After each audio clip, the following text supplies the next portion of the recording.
You want to get smart on football formations, fast. Well, you're in the right place.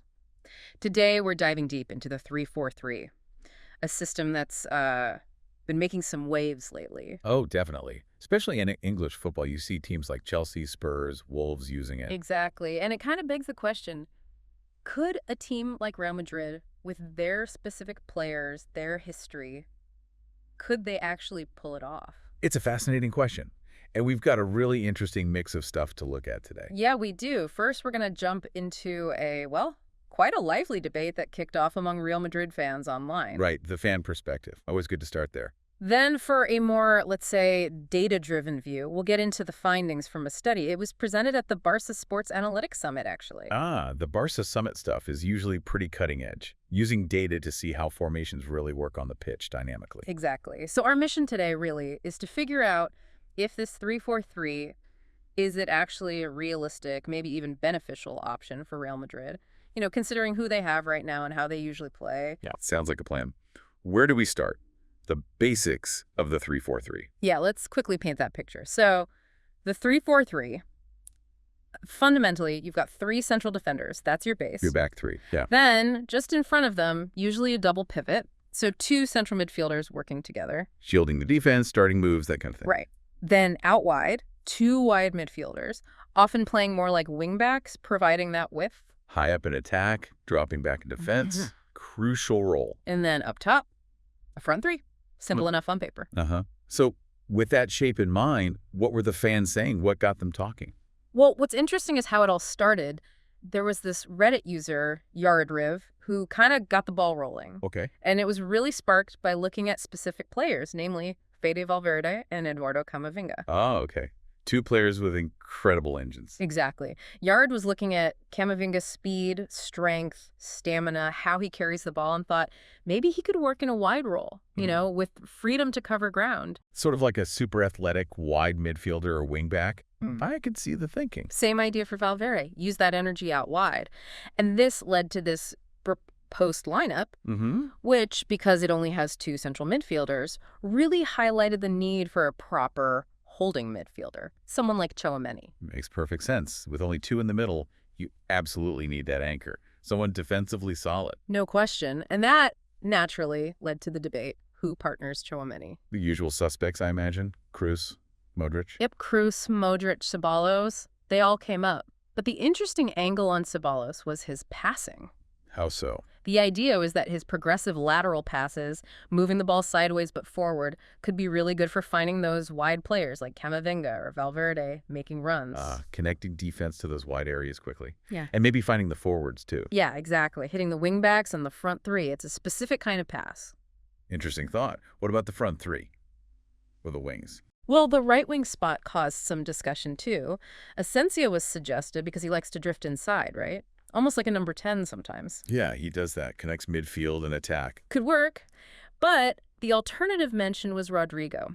He tends to stay closer to Vinicius and Benzema. More of a traditional winger in that sense. Right. And some worried that might leave a bit of a hole, centrally behind Benzema if Asensio wasn't there tucking in. So even just sketching out a potential lineup, you immediately hit these tactical questions, these little puzzles about player roles and connections. Exactly. It's never as simple as just listing names. So that sets the scene. What about the broader arguments, the pros and cons the fans brought up for Real Madrid trying this 3-4-3? Okay, let's dig into that. Starting with the arguments for it. A really big one was about Fede Valverde. Unleashing him. Pretty much. Freeing him up from maybe some deeper defensive work.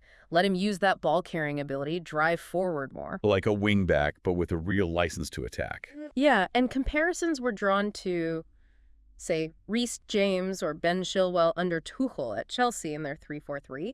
Very attack-minded wingbacks. That's a key feature of a good 3-4-3, isn't it? Getting attacking output from those wide players. It provides the width. Definitely. Another point raised was about the center backs. Having 3 back there. More cover. Yeah, potentially allowing a more aggressive defender like Rudiger to really step out and be proactive, knowing there's that extra security behind him. Like he often did at Chelsea in that back 3. He seemed comfortable there. Fans certainly thought so. And Camavinga came up again, too. His versatility. Just seemed like a perfect fit for one of those wide roles where he can use his engine to cover loads of ground, attack, and defend. That freedom could suit him. Plus, the idea of Asensio, if he plays, coming inside and creating overloads around the box, especially with the wingback on that side pushing up, that was seen as a real potential weapon. So creating numerical advantages near the goal. Yeah, those are all pretty solid points, highlighting the attacking potential, maybe maximizing certain players' strength. But no. There's always a but. Of course. Let's hear the arguments against. I bet there were quite a few. Oh, there were. And they touched on, well, history, tactics, player suitability, the works. Okay, so lay it on me. First off, a bit of deja vu for some fans. They remembered Zidane trying a three-at-the-back system before. And it didn't go too well, I recall. Didn't exactly set the world alight, no. So there's that lingering memory, that historical precedent, even if the players are different now. History matters in football, especially at a club like Madrid. What else? Well, the counter-argument to playing Valverde wide. Ah, the idea that he's better centrally. Exactly. The feeling that he's actually most effective playing centrally, or maybe in the half spaces where he can properly drive with the ball, break lines. Yeah, playing him wide might kind of limit that central penetration. That's a fair point. And then the defensive worries. These were pretty major. Like what? Getting exposed. Yeah, the risk of those three center backs getting isolated, if the opponent switches play quickly or overloads the wide areas. Who covers that space if the wingbacks are pushed high? That's the classic 3-4-3 problem. Precisely. And linked to that, the point about Rudiger. You mentioned fans thought he'd thrive. Some did, but others worried he might not replicate his Chelsea form without someone like Thiago Silva next to him. Ah, the organizer. The one who reads the game, sweeps up behind. That's insightful. It's about the combination, not just individuals. Exactly. Defensive partnerships are key. Then there was a great analogy about Tchouaméni. Oh, yeah. Using him purely as a defensive holder in a two-man midfield. Someone called it like using a Ferrari as a bicycle. Okay, that paints a picture. Yeah. Basically, underusing his broader skill set, his ability to carry the ball, too. Right. Are you stifling one of your best players just to fit the system? It's a classic tactical dilemma. Any other worries? Yeah, the fear that the 3-4-3 could easily just become a defensive 5-2-3. If the wingbacks aren't adventurous enough or get pinned back. Exactly. And Carvajal and Mendy were mentioned as examples of maybe more defensively minded fullbacks who might naturally sit deeper. Which links to the next point, I guess. That you need excellent attacking wingbacks for a 3-4-3 to really fire. Absolutely crucial. It demands so much attacking threat, defensive solidity, stamina, the whole package. Yeah. And some fans just weren't convinced Madrid's current fullbacks consistently offer that dual threat. It's a very specialized role. Then there was the Kroos factor. How does he fit in? Or not fit in? Well, the argument was Kroos already drops deep between the center backs or alongside them during build-up play. Often does, yeah. Yeah. Creates a temporary back three sometimes. So the fans argued, if he's already doing that, do you really need a permanent extra defender? Yeah. Isn't it just cluttering space and maybe weakening the midfield creativity by removing a player from higher up? That's a smart observation. Why make a structural change if a player's movement already achieves a similar effect dynamically? Then a more sort of direct point. Go on. The perception that a 3-4-3 is often used by teams that have, well, either a poor defense they need to shore up or a weak attack they need to somehow spark.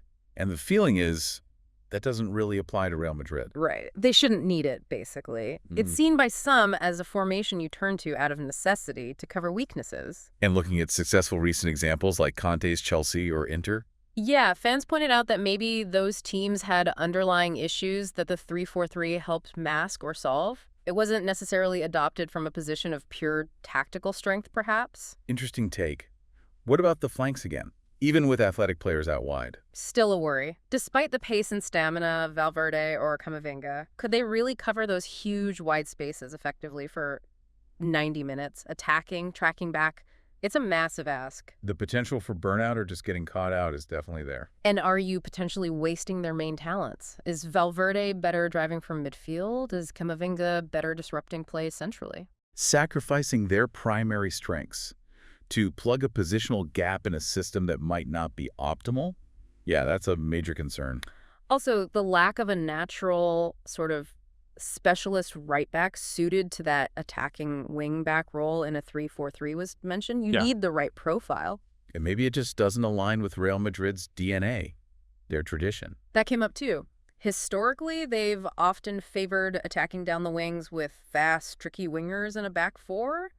Is 3-4-3 just Not very Real Madrid. Plus, those previous failed experiments with three at the back keep looming. It kept coming up, yeah. Hard to ignore. And the defensive overload risk for the wingbacks, especially on counters. Classic 3-4-3 vulnerability, right? Yeah. If they're Ducat high, you're in trouble. Finally, just the practical side. Learning it. Yeah. Getting players properly familiar, drilled, comfortable with a whole new defensive structure. That takes time. Serious time on the training pitch. You can't just flip a switch. No, definitely not. So, wow, a lot of really detailed points from the fans, both for and against, shows they're really thinking about it. Absolutely. A really informed debate. Okay, so now let's shift perspective. Let's bring in that analytical view from the Barca Sports Analytics Summit study. This sounds like a different way of looking at formations altogether. It really is, because it tackles that problem. How do we actually measure formations properly, not just the label on the team sheet? Because a 4-3-3 on paper can look totally different when attacking versus defending, right? Exactly. The study argues that traditional labels 4-4-2, 3-5-2, whatever, are just static snapshots. They don't capture the reality of how teams shift and flow during a match. So what do they do instead?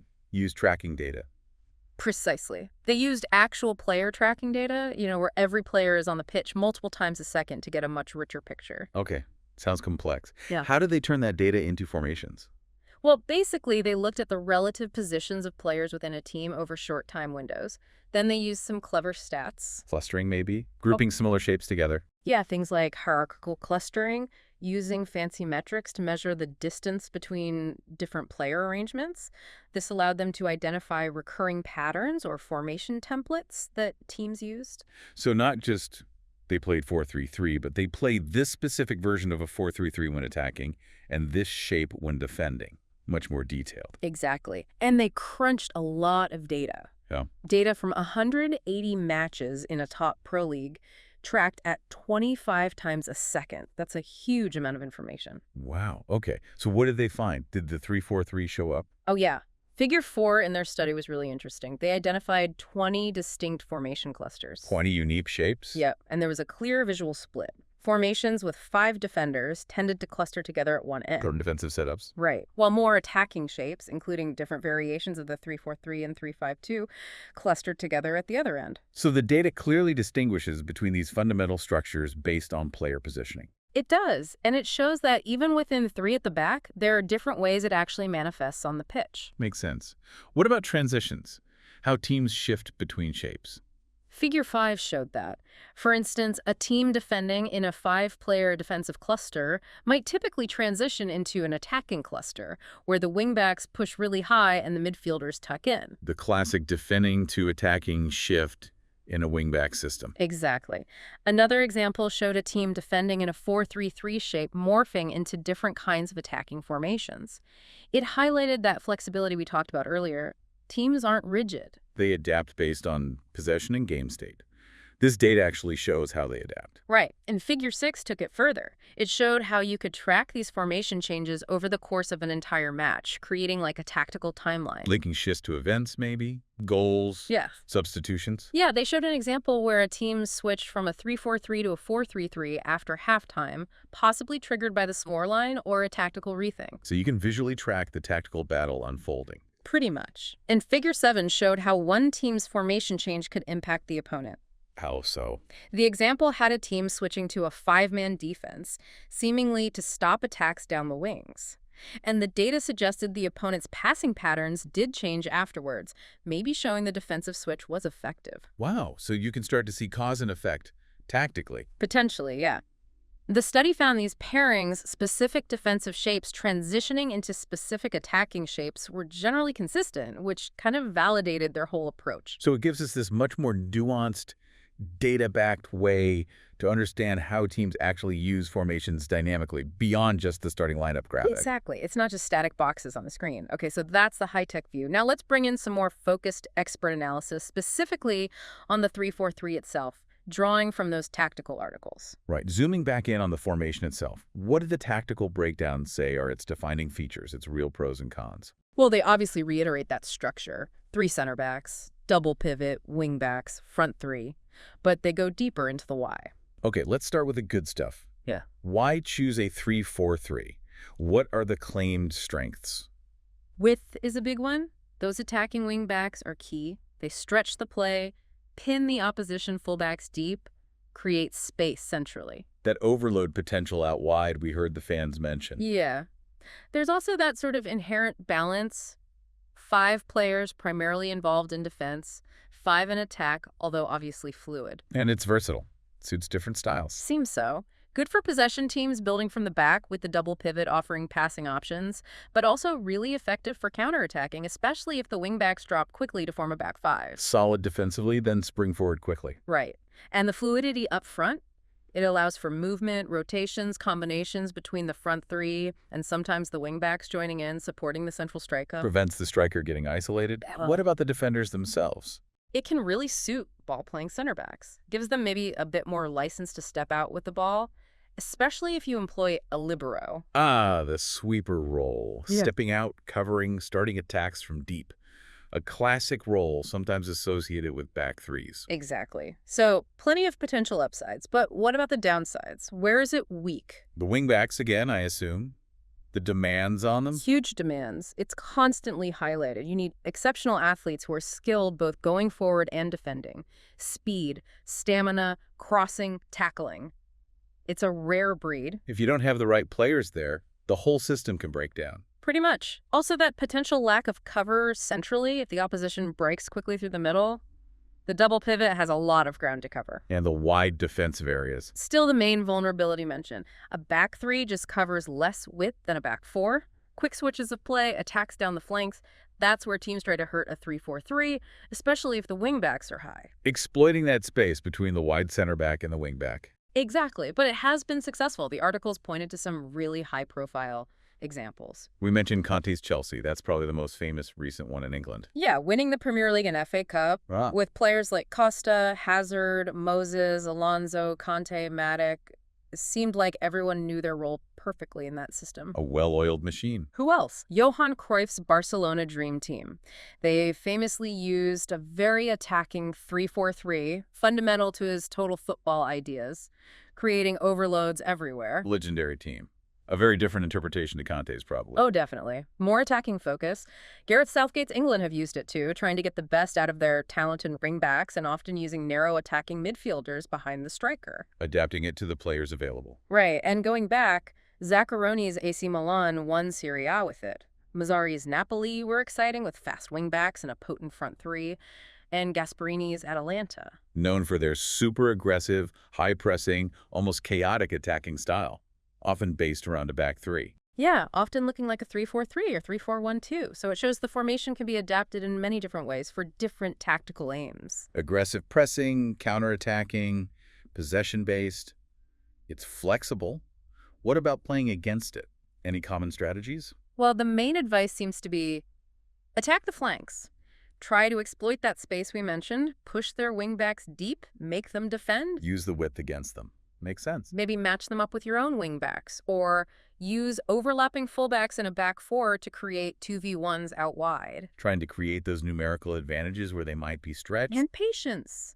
Maybe let them have the ball in deeper areas, stay compact, and then try to hit them quickly on the counter when their wingbacks are committed forward. Soaking up pressure and exploiting the transition. The articles also mentioned its origins, evolving from the 3-5-2. Yeah, originating in Italy, like many tactical innovations, seen as evolving from the sometimes more defensive 3-5-2 into a slightly more attacking shape by pushing one midfielder further forward into the front line. Interesting. And that double pivot, its role is really key, isn't it? Absolutely vital. They're the connection, linking defense to attack, switching play, providing balance.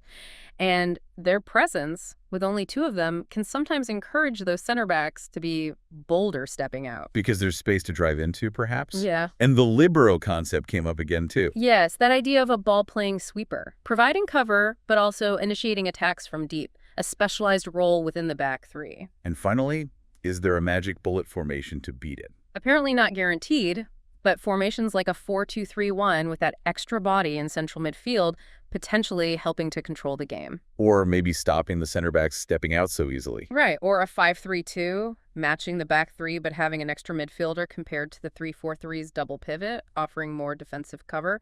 Those were suggested as potentially effective counters. So it's always a tactical chess match. Depends on players, execution. Exactly. No easy answers. Yeah. Okay, so we've really gone around the houses here. Fan passion, data deep dive, expert tactical analysis, all focused on this 3-4-3 in Real Madrid. Let's try and pull it all together. Yeah, we've definitely heard the case for it at Madrid. You know, unleashing the athletes like Valverde and Camavinga wide, potentially boosting the attack, maybe giving more security to defenders like Rudiger. But then, the big counter-arguments. The history Zidane's previous attempts weren't great. The worry that you're actually misusing Valverde and Camavinga by sticking them out wide. Those inherent defensive risks, flanks exposed, maybe central areas too if the pivot gets overrun, and the huge demands on the wingbacks. Do they even have players perfectly suited for that right now? That's the million-dollar question. And the analytical that was fascinating. It really drove home how fluid formations are. A 3-4-3 isn't just one thing. It shifts and changes constantly during a game. Yeah, it exists on a spectrum of attacking and defensive shapes. Right. And the expert insights confirmed its strengths with balanced attacking options, but also hammered home the weaknesses, those wing-back demands, the potential vulnerabilities. And we saw it can be a winning formula. Conte, Cruyff, Gasperini, very different managers have made it work. But we also heard how opponents try to exploit it. So wrapping it all up, here's something for you, the listener, to chew on. Given everything we've discussed, Real Madrid's current squad, their strengths, their potential weaknesses, plus the way modern football tactics are going. Is a full-on switch to a 3-4-3 the right long-term move for them? Is it truly viable? Or would they be better off maybe just borrowing elements of it, using it situationally? Right. Perhaps focusing more on that tactical flexibility the Barca study highlighted. Yeah, maybe the future isn't about finding the one perfect formation, but about being adaptable, being able to shift between shapes, like maybe defending in a back four, but attacking with structures that resemble a 3-4-3 at times, using player movements rather than rigid positions. It's complex, isn't it? No easy answer. Definitely something that coaches, analysts, and fans will keep debating for a long time to come.